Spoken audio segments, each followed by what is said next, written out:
Wow. Very good to see you, and congratulations on your SAG Award, Best Thanks. Actress. Nomination. I know, it's a nomination, and you're in a category with a lot of great actors, and that's got to be thrilling for you. It's a little wild. It's a little wild, you know. You like going to the award shows? It's a little bit intimidating. Is it? Good evening. Today we are talking about one of Hollywood's most surprising stories of the year.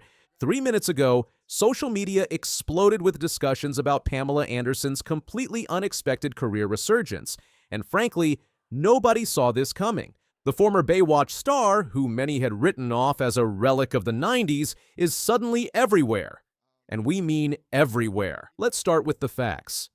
Just months ago, Pamela Anderson was primarily known for her iconic red swimsuit, her tumultuous relationships, and a career that seemed to have peaked decades ago.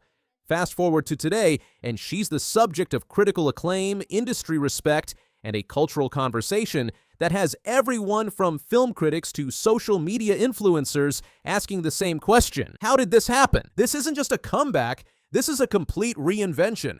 Pamela Anderson has gone from tabloid fixture to serious artist, and it's leaving everyone stunned. The transformation began quietly. Unlike the typical Hollywood comeback playbook, complete with PR campaigns, strategic social media posts, and carefully orchestrated interviews, Anderson's resurgence has been remarkably authentic. She stepped away from the spotlight, moved to her grandmother's property in Canada, and essentially disappeared from the public eye. But here's where it gets interesting. While the world wasn't watching, Anderson was working. She was writing, reflecting, and preparing for what would become one of the most surprising career pivots in entertainment history. The first sign something was different came with her 2023 memoir release and Netflix documentary. Critics expected another celebrity tell-all filled with gossip and sensationalism. Instead, they got something raw, honest, and surprisingly literary. Anderson didn't just tell her story, she owned it, examined it, and presented it with a maturity that caught everyone off guard. This wasn't the manufactured vulnerability often seen in celebrity comebacks. Anderson's approach was refreshingly genuine. No publicist-approved talking points or strategic image rehabilitation. She simply chose authenticity over artifice, substance over spectacle. Her willingness to be vulnerable and discuss past mistakes openly resonated with audiences craving genuine connection over filtered perfection. The entertainment industry, accustomed to calculated celebrity moves, found itself genuinely surprised by someone who had quietly evolved into a serious artistic voice. Her writing demonstrates a level of self-awareness and introspection that, frankly, nobody expected. This isn't ghost-written celebrity fluff, this is genuine literary work. But the real shocker came when Anderson began appearing at film festivals not as a nostalgic curiosity, but as a serious creative force. Her performance choices became increasingly bold and unconventional. She started selecting projects based on artistic merit rather than commercial appeal, working with independent filmmakers and taking on roles that challenged both her abilities and public perception. The fashion world took notice next. Anderson's recent red carpet appearances have been nothing short of revolutionary. Gone are the days of barely their dresses and obvious glamour. Instead, she's been showcasing a sophisticated, understated elegance that has fashion critics scrambling to reassess everything they thought they knew about her style evolution. She's completely subverted expectations. The makeup-free looks, the natural hair, the elegant simplicity. It's like watching someone shed a persona and reveal their authentic self. Social media has been particularly vocal about Anderson's transformation. The hashtag Pamela Anderson Renaissance has been trending across multiple platforms, with users sharing side-by-side comparisons of her 90s persona versus her current image. The contrast is stark, and the public response has been overwhelmingly positive. This is what growth looks like. She's aging like fine wine, and I'm here for it. Pamela Anderson serving intellectual realness. But what's driving this unexpected renaissance? Industry insiders point to several factors. First, there's the element of authenticity in an era where audiences are craving genuine connection over manufactured celebrity. Anderson's willingness to be vulnerable, to show her natural self, and to discuss her past mistakes openly has resonated with a generation tired of filtered perfection. We're seeing a cultural shift toward authenticity, and Pamela Anderson has inadvertently positioned herself at the forefront of this movement. She's not trying to reclaim her youth. She's embracing her present. The timing couldn't be more perfect. As Hollywood grapples with conversations about ageism, particularly regarding women in entertainment, Anderson's career resurgence serves as a powerful counter-narrative. She's proving that relevance doesn't have an expiration date and that reinvention is possible at any stage of life. Critics who once dismissed her are now praising her courage and artistic growth. The same publications that used to focus solely on her physical appearance are now writing thoughtful pieces about her creative evolution. This shift in media coverage reflects a broader change in how we discuss celebrity and aging in popular culture. The business implications are significant too. Anderson's recent projects are generating serious awards buzz, something that would have been unthinkable just a few years ago. Industry executives who once saw her as a commercial liability are now viewing her as a valuable creative asset.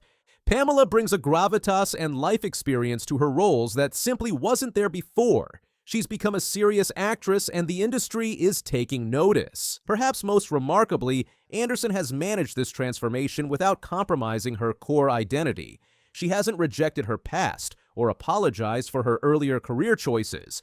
Instead, she's integrated those experiences into a more complete, complex public persona. The response from her contemporaries has been equally surprising. Fellow actors from her era have publicly praised her evolution, with many expressing admiration for her courage in choosing authenticity over attempting to recreate past success. Young audiences who might have only known Anderson as a punchline or cultural reference are discovering her anew. Her story has become inspirational for those navigating their own personal transformations, proving that it's never too late to redefine yourself. But let's address the elephant in the room, the skeptics. Some critics argue that Anderson's transformation is just another form of image management, a calculated move to extend her relevance. However, the consistency of her choices over the past few years suggests otherwise. This appears to be a genuine evolution rather than a marketing strategy. The proof is in the persistence. This isn't a publicity stunt. This is someone who has genuinely grown and evolved as a person and artist. The broader implications of Anderson's comeback extend beyond entertainment. Her story has become a touchstone for discussions about second chances, personal growth, and the possibility of reinvention at any age. In a culture obsessed with youth and first impressions, Anderson's renaissance offers a different narrative. So what happens next?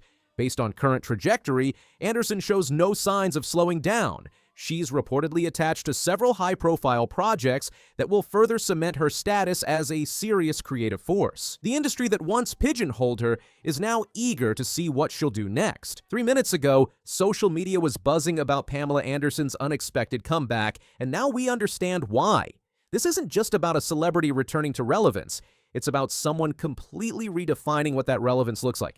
Anderson has managed to surprise an industry and audience that thought they had her figured out, proving that the most powerful comeback stories are the ones nobody sees coming. In a world of calculated celebrity moves and manufactured authenticity, Pamela Anderson's genuine transformation stands out as something rare and remarkable. She's answered the question of what happens when someone chooses growth over nostalgia, authenticity over artifice, and substance over spectacle. The question isn't what the hell is happening with Pamela Anderson, it's what took us so long to notice. Amanda again! Now I really want to make sure you see every moment of my new show premiering tonight in the all-new Snick. So I'm going to clean your TV screen with my toothbrush. The Amanda Show, tonight in the big new Snicks. I was never open about this before, but I actually had blepharoplasty surgery on the skin folds in the corners of my eyes. She made us laugh, but no one saw her pain, the untold story of Amanda Bynes. Amanda Bynes. To millions, she was the bubbly, hilarious teen star who made us laugh on Nickelodeon. From all that to The Amanda Show, she lit up screens across the country with her charm, comedic timing, and undeniable talent. But behind the laughs, fame, and red carpet smiles, Amanda was quietly falling apart. This is the story of a child star who had it all: fame, fortune, adoration, and lost it just as quickly. A tragic journey through mental illness, addiction, and the dark side of Hollywood. This is the heartbreaking truth of Amanda Bynes. She was born Amanda Laura Bynes on April 3, 1986 in Thousand Oaks, California. The youngest of 3 children, Amanda showed early signs of star power. By the age of 7, she was already performing in commercials and local stage productions. But everything changed when she landed a spot on Nickelodeon's All That in 1996. At just 10 years old, she was already a standout. Her sketch comedy skills and infectious energy made her a fan favorite. Soon after, she was given her own show, The Amanda Show, which became a staple of early 2000s childhoods. Audiences adored her. She wasn't just acting, she was the comedy. Hollywood took notice. In 2002, she starred alongside Frankie Muniz in Big Fat Liar. More movie roles followed: What a Girl Wants, She's the Man, Hairspray. By the mid-2000s, Amanda Bynes was everywhere. Now, two friends are on a mission. Hey, remember me? I wrote Big Fat Liar. She was smart, funny, relatable, a role model to young girls, a breath of fresh air in a world of Hollywood drama. But beneath the surface, Amanda was struggling. As Amanda transitioned from teen star to adult actress, the pressure mounted. By 2007, she seemed to be on top of the world, starring in Hairspray with John Travolta, Zac Efron, and Michelle Pfeiffer. The film was a box office hit. Amanda's performance was praised. But behind the scenes, she was beginning to feel lost. The industry had changed. Roles weren't coming in like they used to. Amanda was growing up, but the world still saw her as the funny girl from Nickelodeon. Typecasting, perfectionism, and the grind of Hollywood were wearing her down. Privately, she was becoming more withdrawn. Former colleagues described her as increasingly isolated and haunted by the pressure to be perfect. In 2010, at just 24 years old, Amanda tweeted something that shocked fans. "I've retired from acting." She shared, "Being an actress isn't as fun as it may seem. If I don't love something anymore, I stop doing it. I don't love acting anymore, so I've stopped doing it. I know 24 is a young age to retire, but you heard it here first." No one saw it coming. It felt sudden, but for Amanda, it was the culmination of years of exhaustion, identity struggles, and an industry that often values profit over people. She would later admit she was unhappy with how she looked on screen. She hated her performances in certain films. She didn't feel good enough. She once said in an interview, "I literally couldn't stand to see myself. It made me want to stop everything." And that's when things started to spiral. What followed was a public unraveling that saddened fans around the world. In 2012, Amanda Bynes was arrested for a DUI in West Hollywood. Months later, she was charged with 2 hit-and-run incidents. By 2013, she was making headlines not for her acting, but for increasingly erratic behavior. You all remember back in early April when Amanda Bynes was arrested in West Hollywood for a DUI after sideswiping a car, right?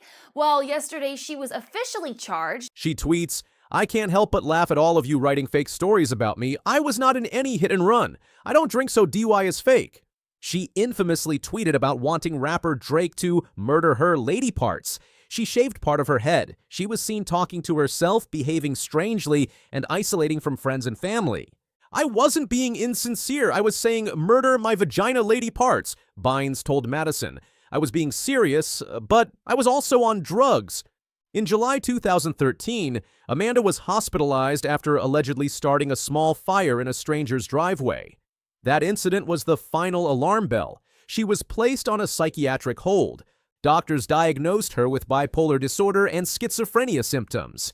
Her parents were granted a conservatorship, taking control of her finances and medical decisions.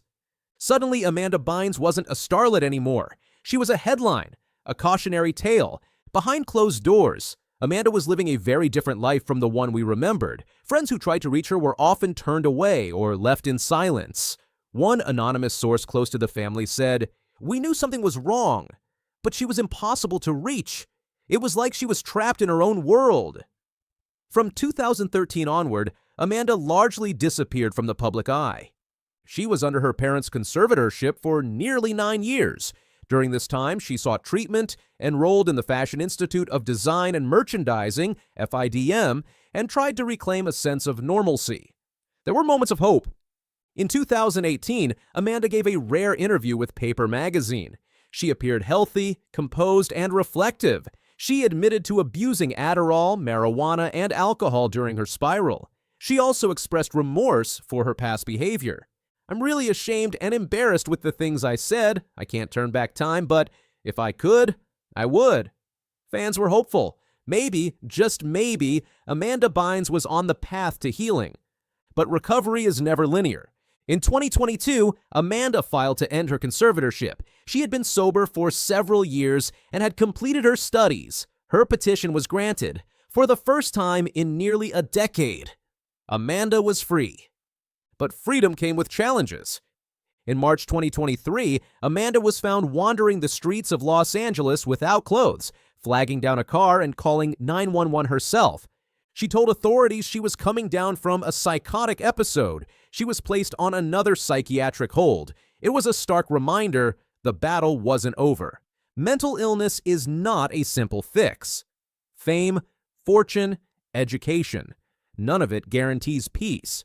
Amanda's story became a symbol of the harsh reality so many child stars face. The pressures of fame at a young age, the lack of privacy, the overwhelming expectations, and the difficulty of finding yourself when the world refuses to let you grow.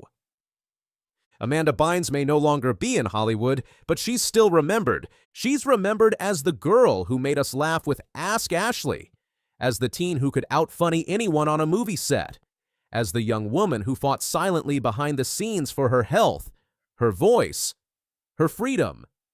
Her story is heartbreaking, but it's also deeply human. It's a story about the high cost of fame, the importance of mental health, the struggle for identity in a world that wants to define you. Amanda's legacy isn't just her performances, it's her resilience. Despite the darkest chapters, she continues to fight, and that, in itself, is powerful. Amanda Bynes gave a generation laughter, joy, and unforgettable memories, and though her path has been painful, it reminds us of something vital. Behind every spotlight is a person, and every person deserves compassion. We hope Amanda finds peace, healing, and love far beyond the cameras. Subscribe for more celebrity stories, untold truths, and powerful legacies from Hollywood's brightest stars.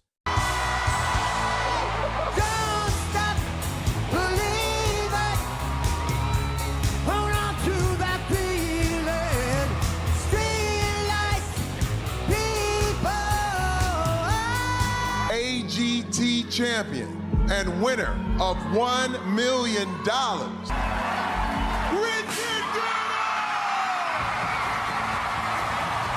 What if the man sweeping your school hallway had a voice powerful enough to shake the world?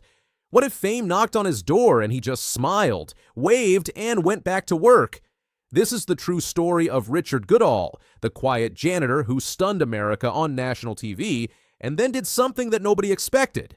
Get ready, because his next chapter might just be the most unbelievable yet. Richard Goodall was never chasing the spotlight. He was a school janitor in Terre Haute, Indiana. His days were filled with cleaning classrooms, emptying trash cans, and offering a kind word to kids. But behind that humble smile was a powerful voice most people didn't expect. Students at his school already knew.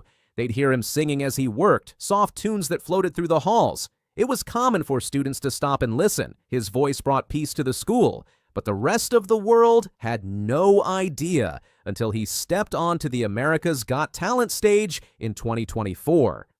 When he sang Journey's Don't Stop Believin', everything changed.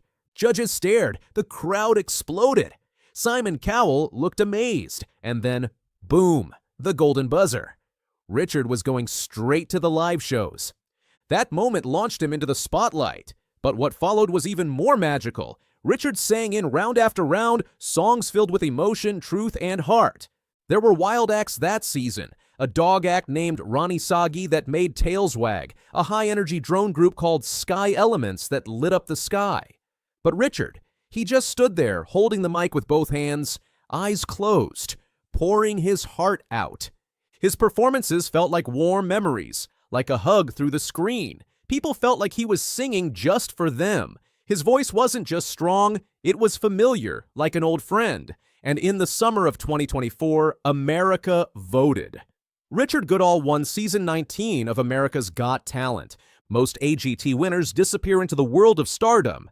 They sign contracts, tour cities, appear on magazine covers. Richard, he chose something different. In January 2025, he appeared on the Tell Us About Yourself podcast with Chris Carrion.